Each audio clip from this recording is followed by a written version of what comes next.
नमस्ते and hello to everyone. मेरा नाम प्रेरणा है and welcome back to my channel that is the lawyer. तो आज का टॉपिक है राजद्रोह। एक ऐसा टॉपिक जो हमेशा से चर्चा में बना रहता है और इसका चर्चा में बने रहने का वजह भी है क्योंकि यह एक कानून जो हमें याद दिलाता है ब्रिटिश रूल का काला समय। और आज का जो ये केस है S G. Vombatkere versus union of India, जिससे CJI NV Ramana, justice Suryakant, justice Hema Kohli की बेंच ने इस एक केस में एस.जी. वोमवतकर केस में इंटीरियम ऑर्डर पास किया है। तो क्या है सिडिशन, राजद्रोह लॉ और कहाँ डील किया गया है, इसे जानने से पहले हम इसका एक लिटरल मीनिंग जानने की कोशिश करते हैं। तो Sedition means to encourage people to oppose the government or authority। मतलब ऐसा आपका कोई एक्ट जो इनकरेज करता है पीपल को, उत्साहित करता है पीपल को कि वो गवर्नमेंट और अथॉरिटी के अगेंस्ट खड़े होए। और ये जो प्रमोशन है इनकरेजमेंट का, इस तरीके से हेट्रेड से भरा होना चाहिए कि ये क्रिएट करे पब्लिक डिसऑर्डर और वॉयलेंस क्रिएट करे। तो मतलब आपका एक्ट जो कि गवर्नमेंट और अथॉरिटी के अगेंस्ट है वो हेट्रेड से भरा हुआ है और जो कि पब्लिक डिसऑर्डर भी क्रिएट करता है और वॉयलेंस भी क्रिएट करता है हमारी सोसाइटी में, तो आपका ये एक्ट सिडिशन माना जाएगा और इसे ऑफेंस कहते हैं इंडियन पीनल कोड में। तो section 124A of Indian penal code जो कि सिडिशन से डील करता है, आपके इस तरीके के एक्ट को ऑफेंस मानती है। और सेक्शन 124A एक कॉग्निजेबल ऑफेंस है, एक नॉन बेलिएबल सेक्शन है, सेक्शन 124A। तो जैसा कि मैं आपको बताई हूँ, ये एक लंबे समय से चर्चा में बनी रहती है यह एक टॉपिक, ये कानून। तो इसका जो इतिहास हम कह सकते हैं, इसका जो ग्राउंड रूट बहुत पुराना है। जैसा कि हम सब जानते हैं चार्टर एक्ट ऑफ 1833। तो चार्टर एक्ट 1833 में लॉ कमीशन फॉर्म की जाती है। थॉमस बेबिंगटन मैकुले की अध्यक्षता में लॉ कमीशन फॉर्म होती है और मैकुले साहब ड्राफ्ट तैयार करते हैं इंडियन पीनल कोड। तो इंडियन पीनल कोड का ड्राफ्ट 1860 में प्रेजेंट होने से पहले तक इस एक सिडिशन लॉ को सेक्शन 113 में रखा गया था मैकुले साहब के द्वारा ओरिजिनल ड्राफ्ट में। बट जब ये 1860 में प्रेजेंट किया जाता है उस वक्त इसको नहीं डाला जाता है फाइनल ड्राफ्ट के अंदर। सेक्शन 113 जो मैं बता रही हूँ आपको, उसके अंदर इसको नहीं प्रेजेंट किया जाता है सिडिशन लॉ को। बट 1890 में स्पेशल एक्ट ऑफ 17 के अंदर 124A के अंदर इंडियन पीनल कोड में इसको इंसर्ट करते हैं, इसको डालते हैं इंडियन पीनल कोड में अमेंड करके। ठीक है, जब 1890 में ये आ जाता है हमारे लॉ बुक में, हमारे इंडियन पीनल कोड में सिडिशन 124A के अंदर आ जाता है, तो उसके जस्ट बाद का इंसिडेंट हमें देखने को मिलता है 1898 में। तो जैसा कि हम सब जानते हैं, हमारे बाल गंगाधर तिलक, जिन्होंने एक आर्टिकल निकाली थी शिवाजी महाराज के ऊपर, जिस पे उन्हें अरेस्ट कर लिया गया था।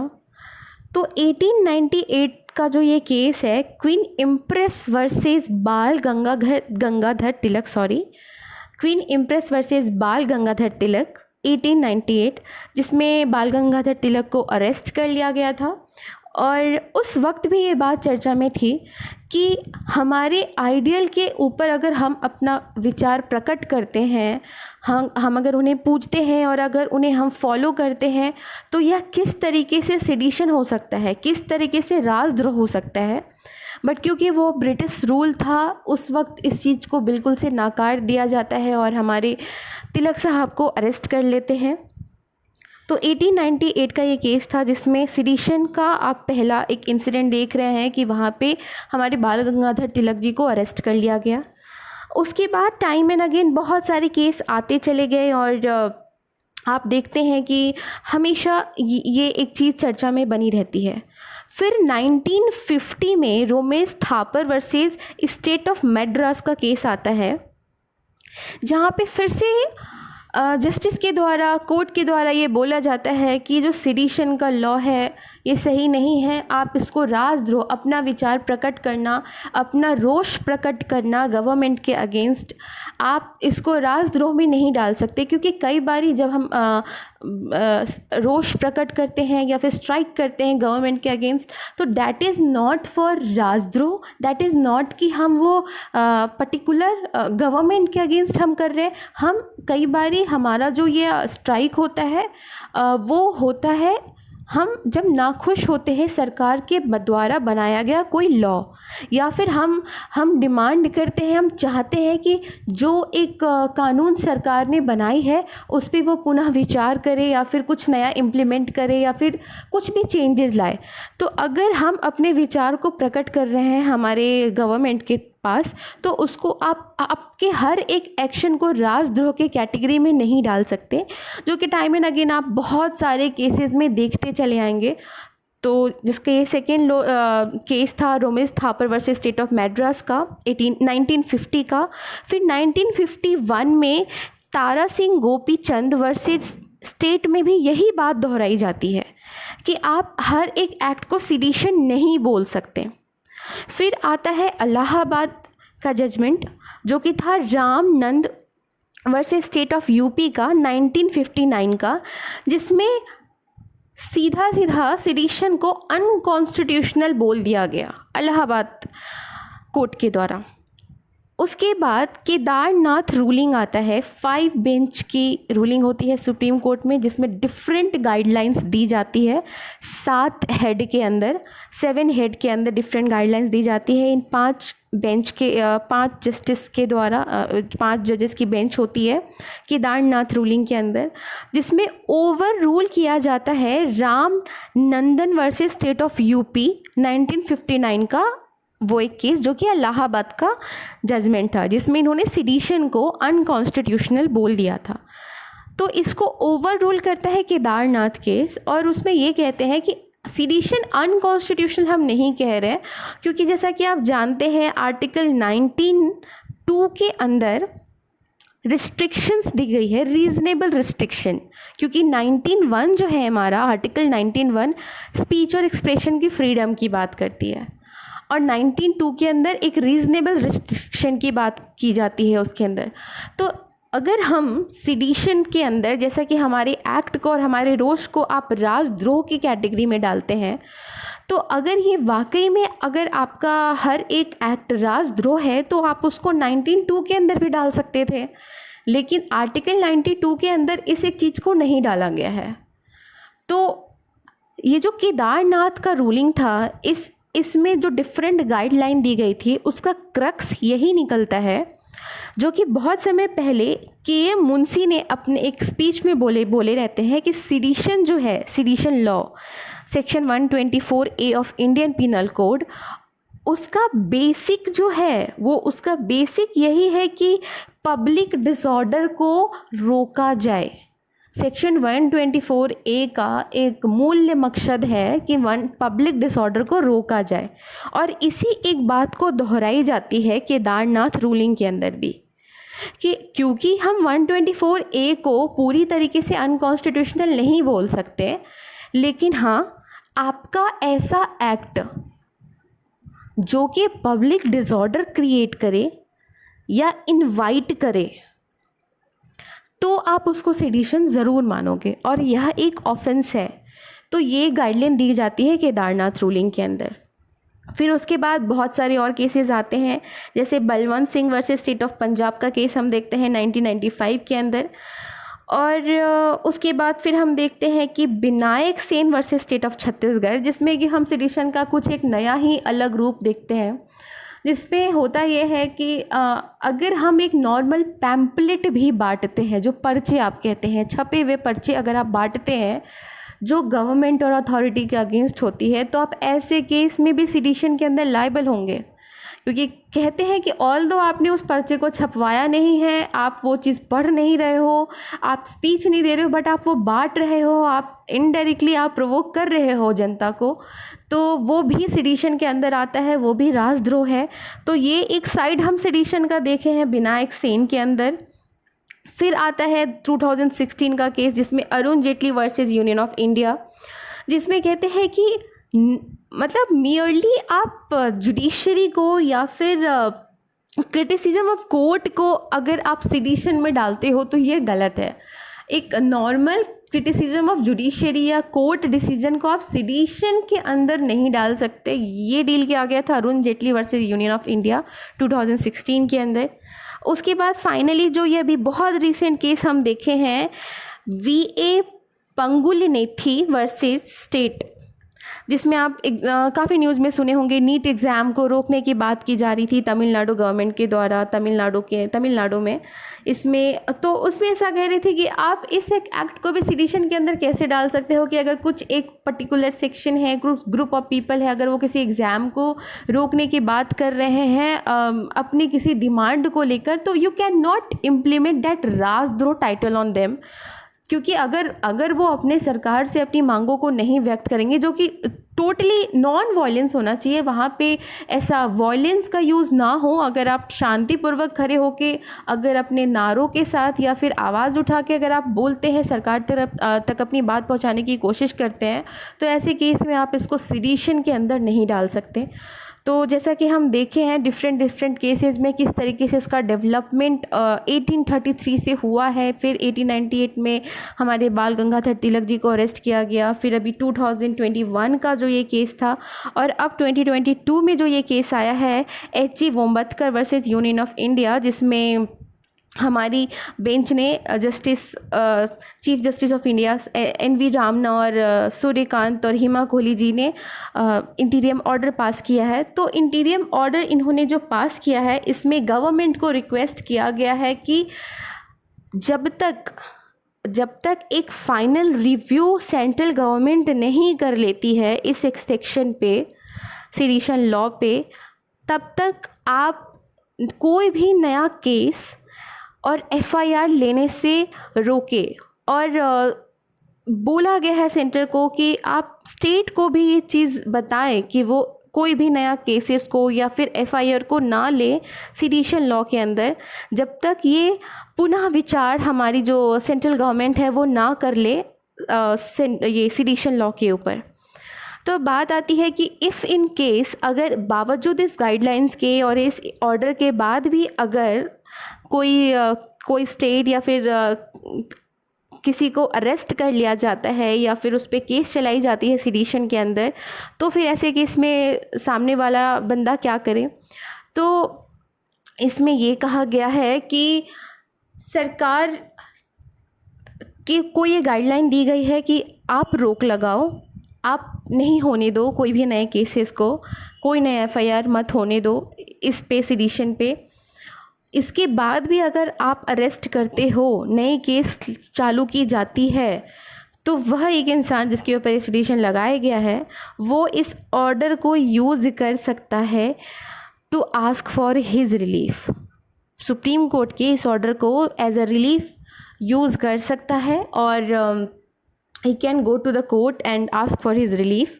और ये कोर्ट के ऊपर डिपेंड करता है कि अब वो जो भी अब तक जिनके ऊपर सेडिशन का केस ऑलरेडी चल रहा है वो उसको बेल दे सकते हैं या नहीं दे सकते हैं। लेकिन फॉर नाउ अभी कोई भी नए केसेस को लेने से मना किया गया है, नए केसेस को फाइल करने से मना किया गया सेडिशन के अंदर। और अभी तक जैसा कि हम ओवरऑल अगर देखें एक लमसम अमाउंट, तो 13,000 ऑलमोस्ट ऐसे केसेज हैं जिन पर सेडिशन का चार्जेस चल रहा है इस वक्त। और अगर हम टाइम पीरियड की बात करें कि सरकार को कब तक का समय दिया गया है, तो अगर डायरेक्टली नहीं भी बोले हम, तो इनडायरेक्टली सरकार, हमारी जो सुप्रीम कोर्ट है वो वापस से बैठेगी इस एक ऑर्डर पे जुलाई के 3rd वीक में, 2022 के जुलाई 3rd वीक में इस पे वापस से एक बार सुप्रीम कोर्ट की बेंच बैठेगी सेडिशन पे। तो कह सकते हैं कि इससे पहले एक उनको टाइम दिया गया है सेंट्रल गवर्नमेंट को कि इसको री एग्ज़ामिन करें इस लॉ को कि क्या है और क्या नहीं है। और क्या क्या इसको चेंजेस लाने की ज़रूरत है या फिर इसको बिल्कुल ही अनकॉन्स्टिट्यूशनल घोषित कर दिया जाए। तो ये पूरी तरीके से सेंटर को एक रिस्पॉन्सिबिलिटी दे दी गई है सुप्रीम कोर्ट के थ्रू, और एक गाइडलाइंस भी दे दी गई है ऑर्डर के थ्रू कि आप नए केसेस को, नए एफआईआर वगैरह ना डालें सेडिशन लॉ के अंदर।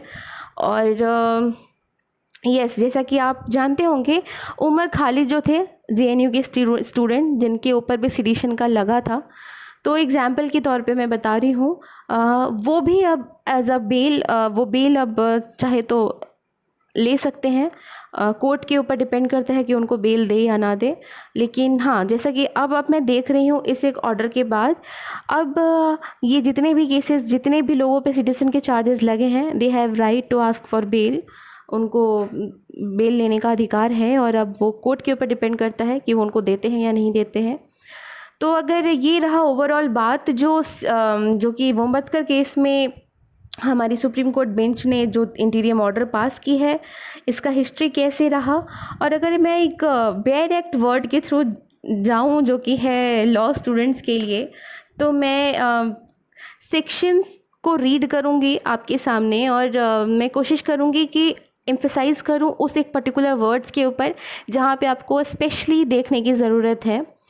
तो सेक्शन कुछ इस तरीके से है। Section 124A of Indian penal code, however by word, see I am stressing on this thing, by word, okay, by word either spoken or written or by sign, word or sign, or by visual representation, word, sign or visual representation, or otherwise bring or attempt to bring into hatred or contempt, or excites or attempt to excites disaffection towards the government established by law shall be punished with imprisonment for life, to which fine may be added, or with imprisonment which may extend to 3 years, or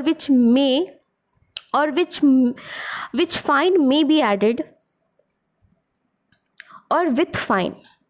तो मतलब आपका word, sign, visual representation जो कि attempt भी हो hatred के लिए, या फिर एक्साइट करे, या एक्साइट करने का अटेम्प्ट भी हो, गवर्नमेंट जो कि स्टैब्लिश्ड बाय लॉ है उसके अगेंस्ट, तो वो हर एक एक्शन, वो वर्ड, वो साइन सेडिशन माना जाएगा, राजद्रोह माना जाएगा, ऑफेंस माना जाएगा, जिसके लिए आपको इम्प्रिजमेंट ऑफ लाइफ इम्प्रिजमेंट भी हो सकती है, या फिर एक्सटेंड हो सकता है आपका इम्प्रिजमेंट 3 साल तक, जिस पे आपको फ़ाइन भी लगाया जाए, या फिर इस इम्प्रिजमेंट के साथ साथ फ़ाइन भी ऐड कर दिया जाए।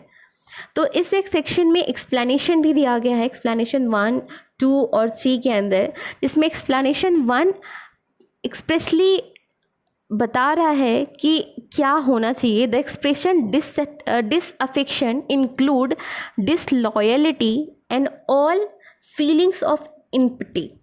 मतलब एक्सप्लेनेशन 1 जो है सेक्शन 124A का, उसमें डिसअफेक्शन को बताया गया है कि डिसअफेक्शन क्या क्या इंक्लूड करता है।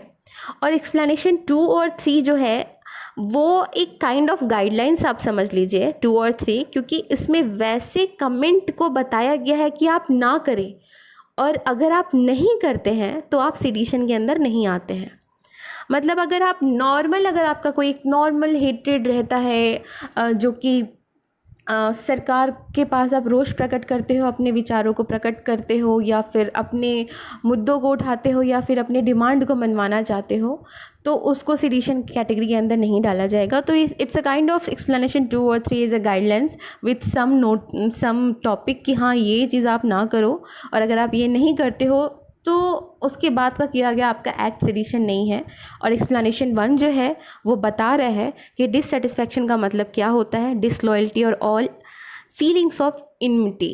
ठीक है, तो आई होप आपको समझ में आया हो कि क्या है section 124A, that is sedition of Indian penal code, और कैसा था इसका इतिहास, किस तरीके से ये हमारी इंडियन पीनल कोड में आया है, हमारे लॉ बुक में आया है। और आज का जो ये केस है जिसमें हमारी सुप्रीम कोर्ट बेंच ने एक इंटीरियम ऑर्डर पास किया है, और ये एक ऑर्डर टिल द टाइम है जब तक फिर से एक नया डिसीजन नहीं आ जाता और एक गाइडलाइंस दी गई है सेंट्रल गवर्नमेंट को कि री एग्ज़ामिन करे इस एक पर्टिकुलर सेक्शन को। तो विल डेफिनेटली सी कि क्या एक नया चेंजेस आता है हमारे इंडियन पिनल कोड में सेंट्रल गवर्नमेंट के थ्रू, लेजिस्लेचर के थ्रू, और yes will definitely make a video on that also. So I hope आपको ये वीडियो अच्छे से समझ में आया हो और आप you will satisfied with this कि जो भी हम समझाने की कोशिश कर रहे हैं आप तक। तो yes, thank you so much for your time and जय हिंद।